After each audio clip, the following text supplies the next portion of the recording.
बिस्मिल्लाहिर्रहमानिर्रहीम। आप देख रहे हैं crime watch with Aamir Mirza. दोस्तों, आज जिस किरदार के बारे में मैं आपसे बात करूंगा उसका ताल्लुक माजी में एक कलअदम तंजीम सिपाही मोहम्मद से रहा है। ये इस सिपाही मोहम्मद तंजीम का एक ख़तरनाक तरीन दहशतगर्द था। इसका नाम मूसा खान था। मूसा खान सिपाही मोहम्मद जो तंजीम थी उनका रूए रवा था और इंतज़ामी मामला बहुत से संभाल रखे थे इसने। दहशतगर्दी की बहुत सी वारदातों के इस पर इल्ज़ामात थे। फिर न्याज़ बेग, ठोकर न्याज़ बेग जो कि हेड क्वार्टर था,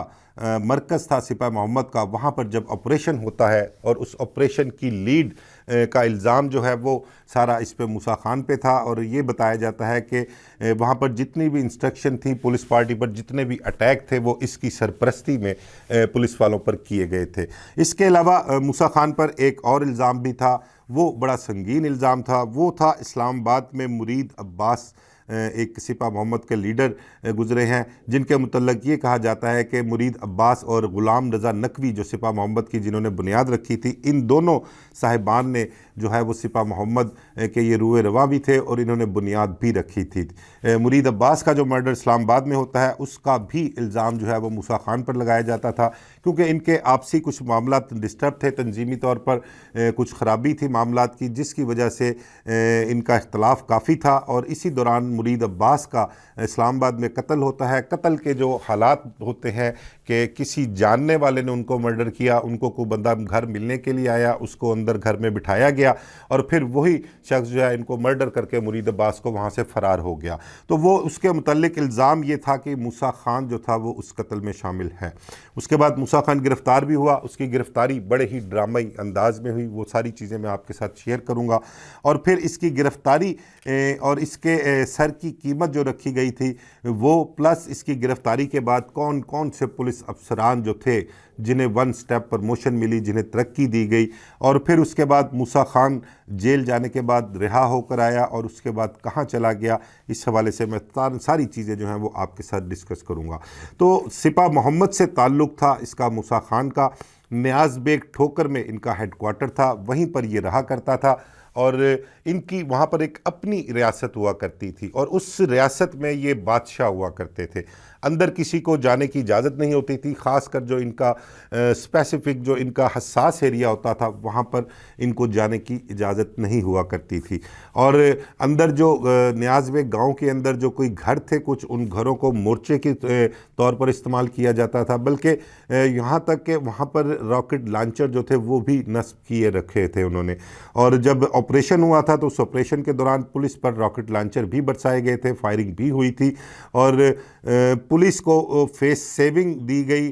कह लें कि अपना न्याज इनकी सिपाही मोहम्मद की जानिब से ही या अफसरान की तरफ से कुछ ऐसी प्लानिंग की गई कि फेस सेविंग करके पुलिस वहाँ से बैक फुट पर आ गई और उन्होंने मुहासरा छोड़ दिया और उस ऑपरेशन को मुनक़ता कर दिया। अब मूसा खान का उस दौर में जब सिपाही साहबा का भी बड़ा नाम था, बहुत दहशतगर्दी के वाक़यात जो थे दोनों साइडों से रूनुमा हो रहे थे। कभी टारगेट सिपाही साहबा लश्कर जंगवी के लोग हुआ करते थे, तो दूसरी तरफ सिपाही मोहम्मद तहरीक जाफरिया यानी कि अहले तशय्युं की जो लोग थे उनको टारगेट किया जा रहा था। और सुबह शाम इसी तरह से दहशतगर्दी के वाक़यात जो थे वो रूनुमा होते हुए नज़र आते थे उस दौर में। अब मूसा खान की गिरफ़्तारी के लिए उस दौर में जो अपना DIG लाहौर रेंज हुआ करते थे तारक परवेज़ साहब, उस वक्त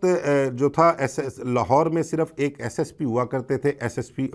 ऑपरेशन इन्वेस्टिगेशन सारा एक ही अपना विंग हुआ करता था और सारे लाहौर को एक SSP देखा करते थे और इनके ऊपर DIG लाहौर रेंज हुआ करते थे। अब उसमें लाहौर रेंज में उकाड़ा, कसूर, शेखुपुरा, लाहौर, ये चारों अजला जो थे ये उसमें शामिल हुआ करते थे। अब तारक परवेज़ साहब की सरबराही में मूसा खान की गिरफ़्तारी के लिए जो कोई टीम तश्कील दी जाती है या वो जिन पुलिस अफसरान का इंतखाब करते हैं, तो उस दौर में SP सदर गालबन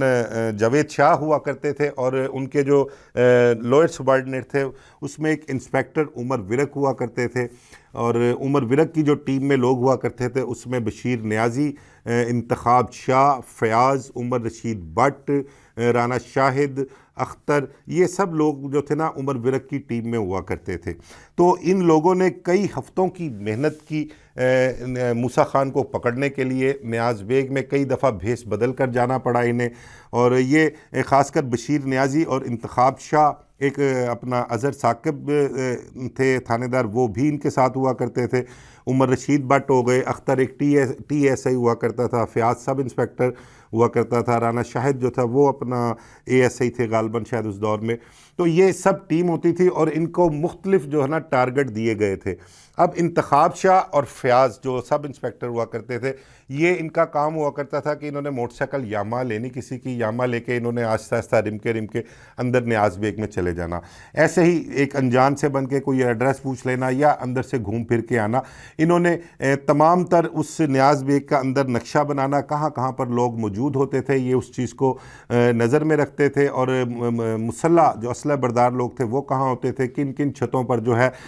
वो अपना असलहा जो है वो फिट किया गया था, मोर्चे बनाए गए थे, ये सारी चीज़ें वो वहाँ पर विज़िट किया करते थे। और विज़िट करने के बाद आके फिर इन्होंने एक नक्शा बनाया, नक्शा बना के फिर पुलिस अफसरान को ब्रीफिंग भी दी। ख़ासकर इंतखाब शाह के हवाले से मैं बताऊँ कि इंतखाब शाह ने जो है ना ये नक्शे वाला काम जो सर अंजाम दिया था। और जिस तरह से ये मूसा खान की गिरफ़्तारी के लिए वर्क कर रहे थे तो इनको अफसरान की तरफ से अप्रिसिएशन भी मिल रही थी। और उनका अफसरान का ये कहना था कि हमें इंशाल्लाह उम्मीद बड़ी है, जिस तरह से मेहनत और लगन से ये टीम काम कर रही है तो मूसा खान जो है वो गिरफ़्तार कर लिया जाएगा। अच्छा, एक चीज़ इसमें और बड़ी हैरान कुन आपको बताऊं कि उस दौर के जो अफसरान थे ना, उनकी तरफ से इस टीम को जो मूसा खान की गिरफ़्तारी के लिए अपना अपॉइंट की गई थी, जिनको जिम्मे ये टास्क लगाया गया था, उनको ये सख्ती से कहा गया था कि हमें मूसा खान ज़िंदा गिरफ़्तार चाहिए। अगर इस गिरफ़्तारी के दौरान कोई क्रॉस फायरिंग हुई और मूसा खान मर गया ना, तो तुम लोगों पर 302 की FIR हम अफसरान खुद दर्ज करेंगे। ये इनको सबसे तंबीह की गई थी। और ये बड़ी हैरान कुन बात थी, क्योंकि इतना ख़तरनाक उस दौर में ये मूसा खान और इसकी जो तंजीम थी वो बिल्कुल ऐसे ही थी जैसे लश्कर जंगवी या सिपा साबा के लोग थे और उनकी तंजीम थी। इसी तरह सिपा मोहम्मद भी जो थी बहुत डेस्परेट थी, सेक्टेरियन के हवाले से, सेक्टेरियन इंसिडेंट्स के हवाले से। बहुत से इंसिडेंट्स जो थे सिपा मोहम्मद के जो लोग थे वो इसमें शामिल थे। सिपा मोहम्मद के जो दहशतगर्द थे उनकी भी लिस्टें उस दौर में तैयार की गई। उनको अपना ना सिर्फ ब्लैक बुक में शामिल किया गया, उन पर हेड मनीज जो थी वो भी रखी गई। इसी तरह मूसा खान के सर पे भी हेड मनी रखी गई थी। इस दौरान एक मैंने आपको स्टार्ट में बताया कि मुरीद अब्बास का मर्डर होता है इस्लामाबाद में। फिर जो दहशतगर्दी की मुतअद्दद वारदातें होती हैं उनमें भी मूसा खान का नाम आता है, इल्ज़ाम मूसा खान पर लगाया जाता है। फिर इस दौरान जब बहुत ज़्यादा दहशतगर्दी के वाक़यात होने शुरू हो गए और सिपा मोहम्मद के लोग जो थे वो मफरूर थे और सबको पता था कि न्याज बेग जो है वहाँ पर ये हेडक्वार्टर बनाया है, इसका मरकज़ वही है, वहाँ पर अंदर लोग भी मौजूद होते हैं, वहाँ पर जो है नौजवानों को तरबियत भी दी जाती है और असलहा भी वहाँ पर भारी मिकदार में मौजूद है। तो जावेद नूर में मेरा ख्याल शायद उस दौर में होते थे, उन्होंने ऑपरेशन की भी कोशिश की वहाँ पर और ऑपरेशन के लिए बख्तरबंद गाड़ियाँ भी गई, पुलिस की बड़ी भारी नफरी गई, कई डिवीज़नों की नफरी वहाँ पर लगाई गई, कमांडोज़ को भी ले जाया गया, लेकिन पुलिस को वहाँ से जो है वो नाकाम लौटना पड़ा, यानी कि नाकाम। और वहाँ से पुलिस पसपा हो गई। सिपा मोहम्मद के जो लोग थे वहाँ पर उन्होंने पुलिस को पसपा कर दिया और वहाँ से हटने पर मजबूर कर दिया था। उस दौर में रॉकेट लॉन्चर से भी हमले किए गए, मैंने आपको बताया, फायरिंग भी बहुत की गई। तो इस नौइयत के हथियार अंदर मौजूद होना वो पुलिस के लिए बड़ा हैरान कुन था। पुलिस को अंदाज़ा नहीं था कि अंदर उनके पास हथियार किस नौइयत के हैं। या तो पुलिस के पास उस वक्त इंफॉर्मेशन जो थी वो ठीक नहीं थी और अंडर एस्टिमेट कर गई थी पुलिस, जिसकी वजह से उन्होंने वहाँ पर ऑपरेशन शुरू किया। लेकिन जब पुलिस को वहाँ से हटना पड़ा और बैक फुट पर जाकर सिपा मोहम्मद के लोगों को सिंगल टू सिंगल जो है वो उन्होंने प्लान किया, प्रोग्राम बनाया कि अब इनको किस तरह से बाहर बाहर गिरफ़्तार करना है या अंदर से भी करना है, तो एक एक करके इनको जो है वो गिरफ़्तार किया जाएगा। अब मूसा खान की गिरफ़्तारी के लिए जो टीम अपॉइंट की गई थी उमर विरक इंस्पेक्टर की सरबराही में, बल्कि उमर विरक के मुतल्लिक आपको बताऊँ कि न्याज बेग में ये मज़दूरों का रूप था कर जो है वो अंदर गए, एक ट्रैक्टर ट्राली पर गए, वहाँ पर अंदर से मिट्टी उठाने के बहाने वहाँ पर गए और अंदर तमाम हालात का जायज़ा लिया। और कई मरतबा ऐसा हुआ बल्कि इंतखाब शाह, बशीर न्याजी, उमर रशीद भट्ट वगैरह, फ़याज़ वगैरह, ये सब वहाँ पर जाते थे अंदर ग्राउंड में क्रिकेट खेलने के बहाने। एक आम शहरी या मुकामी इलाके का ही अपना बताकर वहाँ पर ग्राउंड में मौजूद भी होते थे। और इन्होंने वहाँ पर कुछ रेड़ियाँ भी लगाई, कुछ छलियों की रेड़ियाँ लगाई, कुछ चनों की रेड़ियाँ लगाई। इस तरह से मुख्तलिफ इन्होंने काम वहाँ पर मूसा खान की गिरफ़्तारी के लिए किए। ठीक है, अब इनके सामने जो मूसा खान था वहाँ पर एक्सरसाइज भी किया करता था ग्राउंड में और उसके मुतल्लक ये बताया गया कि वो इंतहाई तरबियत याफ्ता और बड़ा फिट किस्म का शख्स था। और उसके मुतल्लक जो पुलिस अफसरान बताते हैं वो कहते हैं कि वो बग़ैर किसी सहारे के सिर्फ अपने हाथों पैरों से खंबे के ऊपर चढ़ जाया करता था। और हमें यह था कि इसको हम यहाँ से किसी सूरत भी गिरफ्तार नहीं कर सकते, क्योंकि वो बड़ा फुर्तीला, बड़ा चुस्त और तेज़ तरार और बड़ा फिट था, जान में भी बड़ा तगड़ा था। उनका कि इसको ये कोई 2-3 बंदों के काबू तो आने वाला नहीं है, और अगर इसको हमने यहाँ पर भी हाथ डाला तो यहाँ पर इर्द गिर्द जो है वो एक कुछ चंद सेकंड ही लगेंगे कि जो असला बरदार है उनके यहाँ पहुँचने में, और क्रॉस फायरिंग का खदशा है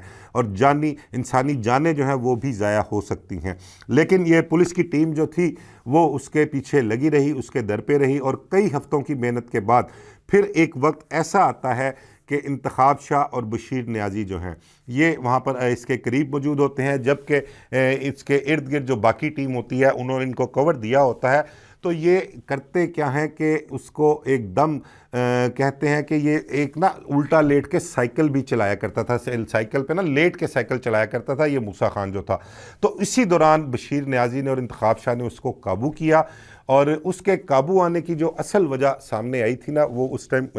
उमर विरक साहब ने भी बताया, बशीर नियाज़ी ने भी बताया कि बशीर नियाज़ी ने जो मूसा खान के नाजुक एज़ा थे ना वो बहुत मजबूती से पकड़ लिए उसने, और उनको बड़ा मतलब कि उसने ज़ोर से पकड़ा, जिसकी वजह से वो मज़ाहमत ज़्यादा नहीं कर सका, इनसे लड़ नहीं सका, और वो तकलीफ़ के मारे जो है ना वो उसकी जान निकलने को आई और वो बेसूद होता गया। और इसी बेसूदगी में जो था इन दोनों ने उसको उठाया और उठाकर गाड़ी में डाला। और मूसा खान की गिरफ्तारी पर लाहौर पुलिस जो थी बहुत खुश थी, बड़ी कामयाबी थी उनकी, क्योंकि उस दौर में ये एक बहुत बड़ा नाम था दहशतगर्दी के हवाले से, और इसके खाते में जो इसके आते थे, जो इल्ज़ामात इस पे लगते थे, वो बड़ी बड़ी दहशतगर्दी की वारदातों के थे। मुरीद अब्बास का कत्ल मैंने आपको बताया इस्लामाबाद में, जो इन्हीं की जमात से था, इन्हीं की तंजीम से था, उसका भी कत्ल जो था वो भी इन्हीं के ज़िम्मे आ रहा था, इन्हीं पर इल्ज़ाम लग रहा था। तो उस दौर के जो DIG थे तारक परवेज़ साहब, उन्होंने मूसा खान की गिरफ़्तारी पर बहुत अप्रिशिएट किया अपनी टीम को, और ना सिर्फ अप्रिशिएट किया बल्कि उन्होंने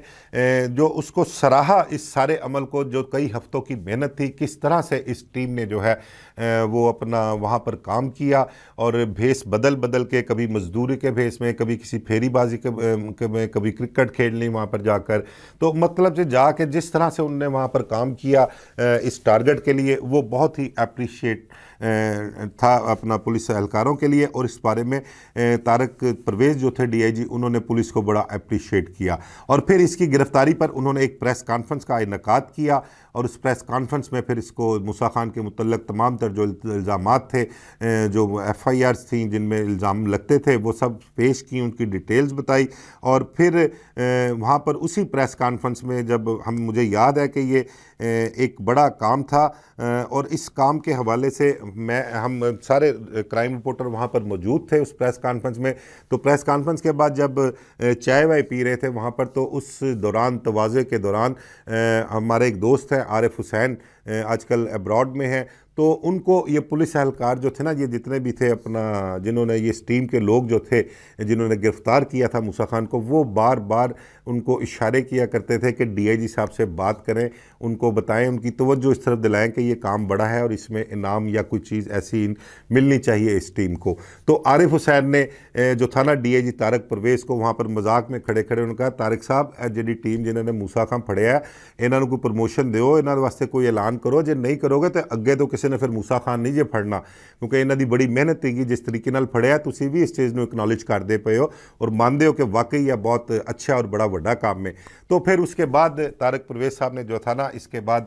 उमर विरक को भी कहा, और जो मुतल्लिका SP थे उनको कहा कि भाई ये इनकी मुझे लिस्ट बना के भिजवाओ, इनका केस भिजवाओ, तो इनके लिए कुछ सोचते हैं, इनके इनाम के तौर पर इनको हमने क्या देना है वो इसके मुतल्लिक हम डिसाइड कर लेते हैं। तो फिर एक लिस्ट मुरतब की गई, उस लिस्ट में उमर विरक जो थे वो DSP प्रमोट हुए, इंतखाब शाह सब इंस्पेक्टर हुए, फ़याज़ जो था वो सब इंस्पेक्टर था, उसको सब इंस्पेक्टर कन्फर्म किया गया। इसी तरह उमर रशीद भट्ट जो थे उनको भी प्रमोशन मिली, और बशीर नियाज़ी को भी प्रमोशन मिली, राना शाहिद को प्रमोशन मिली, फिर अख्तर एक TSI था उसको ASI किया गया। इसके अलावा और जो नीचे एहलकार थे, कांस्टेबल जो थे, उनको भी प्रमोशन इसमें दी गई, उनको भी रिवॉर्ड दिया गया। और इस तकरीब का एहतमाम जो है वो गवर्नर हाउस में रखा गया। वहाँ पर अपना गवर्नर हाउस में इनको बुलवा कर सारी टीम को अप्रिशिएट किया गया और इन सब को वन स्टेप जो है वो प्रमोशन दी गई थी मूसा खान की गिरफ्तारी के नतीजे में। तो ये था मूसा खान का किरदार जो इंतहाई ख़तरनाक था, दहशतगर्द था, हेड मनी थी इस पे, और इसको जिस टीम ने गिरफ़्तार किया किस तरह से उन्हें प्रमोट किया गया और किस तरह से इन्होंने ख़तरों से खेलकर अपनी जान की परवाह ना करते हुए जो था मूसा खान को गिरफ़्तार किया। अच्छा, मूसा खान को गिरफ़्तार किया गया, जो इस पर इल्ज़ामात थे उन इल्ज़ामात की तफ्तीश की गई और उसके बाद मूसा खान को अच्छा, इसमें एक चीज़ और बड़ी अहम आपको बताऊं कि मूसा खान की जब गिरफ़्तारी हुई है उसके बाद मूसा खान को थाने में तो नहीं रखा गया था, लेकिन उसको किसी जगह पर साइड पर एक खुफिया मुकाम पर रखकर वहाँ पर तफ्तीश की गई उससे, और उस तफ्तीश के दौरान आपको बताऊं कि इंकशाफात भी बहुत से हुए, लेकिन जो एक बैड पैच इसमें सामने आया ना कि पुलिस के कोई 2 मुलाजम ऐसे बीच में गद्दार निकले जिन्होंने इसकी मूसा खान की मुखबरी की इसकी तंजीम के लोगों के लिए, और उन्हें बताया कि इसको किस जगह पे रखा हुआ है और कौन कौन इससे तफ्तीश कर रहा है। जब ये इतला वहाँ तक पहुँचती है तो उनका प्लान बनता है, और प्लान ये बनता है कि वहाँ से मूसा खान को छुड़ाने के लिए भरपूर हमला किया जाएगा, उसमें चाहे पुलिस वालों की जान जाए या कुछ भी हो या हमारे कोई लोग मारे जाए, तो इससे भी कतई नज़र उन्होंने हर सूरत मूसा खान को छुड़ाना ही छुड़ाना है। जब ये प्लान किया जाता है तंजीम की जानिब से कि मूसा खान को छुड़ाना है और उन तक इतला चली गई है, उसके बाद मूसा खान को जो पुलिस के इल्म में जब आ जाता है, जब पुलिस को भी मुखबरी हो जाती है कि मूसा खान किस जगह रखा हुआ है और उनका क्या प्लान है उसकी तंजीम का, वो इसको छुड़ाने आएंगे। जब पुलिस को जब इसकी इतला मिलती है तो मूसा खान को वहाँ से शिफ्ट करके किसी दूसरी जगह ले जाया जाता है, और फिर जब तहकीक की जाती है तो उस टाइम के 2 पुलिस वाले थे उनका नाम सामने आता है, तो उनके खिलाफ खैर तहकीकात की जाती हैं और उनको मुलाजमत से बर्खास्त कर दिया जाता है। एक ये बड़ा बैड पैच आया था मूसा खान की गिरफ्तारी के बाद, और अगर वो मूसा खान को छुड़ाने के लिए उस जगह पर हमला कर देते तो बहुत सी पुलिस वालों की जानों का जो ना जाने का अंदेशा था वहाँ पर। तो ये मूसा खान को फिर उसके बाद इसको जेल भिजवा दिया गया। कई साल मूसा खान ने जेल में गुजारे, और जेल में जाने के बाद कहते हैं कि मूसा खान जो है उन पुलिस अफसरान को, ख़ासकर इंतखाब शाह, बशीर नियाज़ी वगैरह और दीगर जो थे, उनको ख़ास कर जो है वो जेल से बैठ के ख़त भी लिखा करता था, और उनको धमकी दी जाती थी कि वो बाहर आकर तुम लोगों से अपना हिसाब ज़रूर लेगा, बदला ज़रूर लेगा, और तुम लोग जो हो हमारी हिट लिस्ट पर हो। ये खतूत भी जेल से लिखे जाते रहे पुलिस वालों को। फिर उसके बाद पता लगता है कि मूसा खान जो है उसकी कोई ज़मानत हो जाती है, वो बाहर आ जाता है अपने केसेस में, और बाहर आने के बाद कुछ अर्सा यहाँ पर गुजारता है छुप छुपा कर। और उस दौर में शायद एक कोई मोहम्मद अली नाम का एक और था करैक्टर, वो भी इस हवाले से बड़ा ही ख़तरनाक था। तो उसके साथ जो है ये बॉर्डर क्रॉस करते हैं। बॉर्डर क्रॉस करने जब जाते हैं तो वहाँ पर मूसा खान तो बॉर्डर क्रॉस कर जाता है, लेकिन जो मोहम्मद अली था वो उसने किसी और नाम से अपना पासपोर्ट बनाया हुआ था, आईडी कार्ड बनाया हुआ था, उसका बेटा भी साथ था, और उसकी गिरफ्तारी की जो इतला बताई गई है वो ये बताई गई है कि उससे जब वहाँ पर इमिग्रेशन पे बॉर्डर क्रॉसिंग के पास जब वहाँ से डॉक्यूमेंटेशन चेक हो रही थी तो वहाँ पर जो सरकारी एहलकार थे उन्होंने कार्ड देख के पूछा कि तुम्हारा नाम ये सरवर है, तो इस तरह अभी नाम पूछा था तो उसके वालिद ने कहा जी मेरा नाम सरवर है। तो इसी दौरान उसका बेटा, छोटा बेटा था, उसको अकल नहीं थी इतनी कि क्या करना है क्या नहीं करना, तो वो बेटा वहाँ पे बोल पड़ा कि नहीं पापा आपका नाम तो मोहम्मद अली है, सरवर तो नहीं है। इस एक फ़िक्रे की वजह से जो है वो फिर मोहम्मद अली जो है वहाँ पर रह गया था, वो बॉर्डर क्रॉस नहीं कर सका था वो, और जबकि इससे पहले मूसा खान जो है वो बॉर्डर क्रॉस चुका होता। मूसा खान के मुतल्लिक़ उसके बाद किसी को इल्म नहीं है कि वो कहाँ पर है, किस कंट्री में है, क्या कर रहा है भी या नहीं है। इस हवाले से अभी बहुत सी मुतज़ाद इतलात जो उनकी तंजीम के लोग जो थे, जो उनके फ़िक़े के लोग हैं, उस हवाले से मुतज़ाद इतलात हैं, लेकिन हमारे पास कन्फर्मेशन बिल्कुल इस बात की नहीं है कि मूसा खान इस वक्त कहाँ पर मौजूद है और उसकी एक्टिविटीज़ क्या हैं। तो ये एक सिपाही मोहम्मद का एक करैक्टर था मूसा खान का जो आपके साथ शेयर किया, और इंशाल्लाह आने वाले दिनों में कुछ इसी किस्म के और करैक्टर या और किसी स्टोरी के साथ आपके सामने हाज़िर खिदमत होऊंगा और आपको तमाम तर तफसीलात बताऊँगा। मुझे इजाज़त दीजिए। अल्लाह हाफ़िज़।